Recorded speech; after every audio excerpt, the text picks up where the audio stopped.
సందర్భాన్ని మనందరం కూడా గమనించవచ్చు. ప్రధానమంత్రి గారు తెలంగాణకు వచ్చి పొదుపు సూత్రాలన్నీ తెలంగాణకు చెప్పి పైసలు మాత్రం ఆంధ్రాకి ఇచ్చిరనేటటువంటి విషయాన్ని కూడా ప్రజలందరూ అనుకుంటున్నారనే విషయాన్ని ఈ సందర్భంగా భారతీయ జనతా పార్టీకి ప్రధానమంత్రి నరేంద్ర మోదీ గారి దృష్టికి కూడా తీసుకొస్తా ఉన్నాం. ఎట్ ద సేమ్ టైం ఒక దేశ ప్రధానమంత్రి గారు వచ్చి కూర్చున్న వేదిక మీద, ఒక రాష్ట్ర ముఖ్యమంత్రి గారు కూర్చున్నటువంటి వేదిక మీద అత్యంత గంభీరమైనటువంటి ఆరోపణలు వాళ్ళ కుటుంబ సభ్యులు ఎదుర్కొంటున్నటువంటి నేపథ్యంలో అదే వేదికను భారతదేశం యొక్క సహాయక మంత్రిగా, హోమ్ మినిస్టర్గా ఉన్నటువంటి బండి సంజయ్ గారు కూడా ఆ వేదికను పంచుకోవడం నిజంగా చాలా శోచనీయం. ఎందుకంటే వారి కుటుంబ సభ్యులు అత్యంత గంభీరమైనటువంటి ఆరోపణలు ఎదుర్కొంటున్నటువంటి తరుణంలో ఆ వేదికను వారంతట వారే పంచుకోకుండా ఉంటే బాగుండేది, మర్యాదగా ఉండేది. ఎందుకంటే వాళ్ళ సమాజంలో ఒక మెసేజ్ ఏమొచ్చిందంటే, ఇటువంటి రాజకీయ కుటుంబాలలో ఉన్నటువంటి వారి పిల్లలు ఏ తప్పు చేసినా సరే పోలీసులు మరి సరైనటువంటి చర్యలు తీసుకోలేని పరిస్థితి ఉంటుంది అనేటటువంటి ఒక మెసేజ్ వారు ఆ వేదికను పంచుకోవడం ద్వారా పోయింది. అందుకనే నేను రాష్ట్ర ప్రభుత్వాన్ని చేస్తున్నటువంటి డిమాండ్ ఏంటంటే, బండి సంజయ్ గారి కుమారుడు ఎదుర్కొంటున్నటువంటి ఆరోపణలో భారతీయ జనతా పార్టీకి ఒక అలవాటు ఉన్నది. ఇట్లాంటి నేరారోపణలు ఎదుర్కొంటున్న వాళ్ళని వాళ్ళు దేశం దాటిస్తారు మొదలు. సో బండి సంజయ్ గారి కుమారుడు ఈ దేశం వదిలి వెళ్ళిపోకుండా ఉండడానికి తక్షణమే మన తెలంగాణ పోలీస్ అధికారులు లుకౌట్ నోటీస్ లాంటిది ఇవ్వాలి. అన్ని ఎయిర్పోర్ట్స్లో కూడా వారిని మరి కట్టడి చేసే విధంగా ప్రయత్నం చేయాలి. మొట్టమొదలు ఆ పని చేసినట్టయితే తెలంగాణ సమాజంలో ఉన్నటువంటి మహిళలందరికీ కూడా ఒక విశ్వాసం వస్తుంది. పారదర్శకంగా మరి మంచి విచారణ జరుగుతుంది అనేటటువంటి విశ్వాసం ఒకటి వస్తుంది.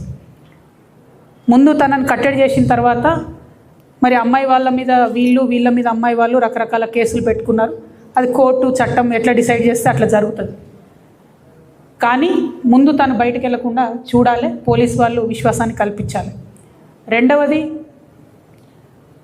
కొన్ని పార్టీల వాళ్ళు ఒక ట్వీట్ వేసేసి మొత్తం సమస్యను ఏదో పరిష్కారం చేసినాము అనేటటువంటి ఆలోచనతోని అవాకులు చెవాకులు నా మీద వాగుతున్నటువంటి సందర్భాన్ని మనం చూసినాం.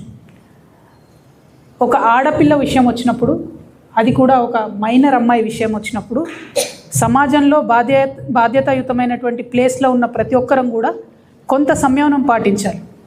సోషల్ మీడియాలో ఏది పడితే అది వాగితే ఆడపిల్లలకి ఎక్కువ నష్టం జరుగుతుంది. మన సమాజం ఇప్పటికి కూడా రేపు పొద్దున బండి సంజయ్ గారి అబ్బాయి దోషి కాదు అని తేలినా, దోషి అని తేలినా సమాజం మగపిల్లల్ని క్షమిస్తుంది, కానీ ఆడపిల్లలకు మాత్రం కంప్లీట్గా లైఫ్ బర్బాద్ అయ్యే పరిస్థితి ఉంటుంది.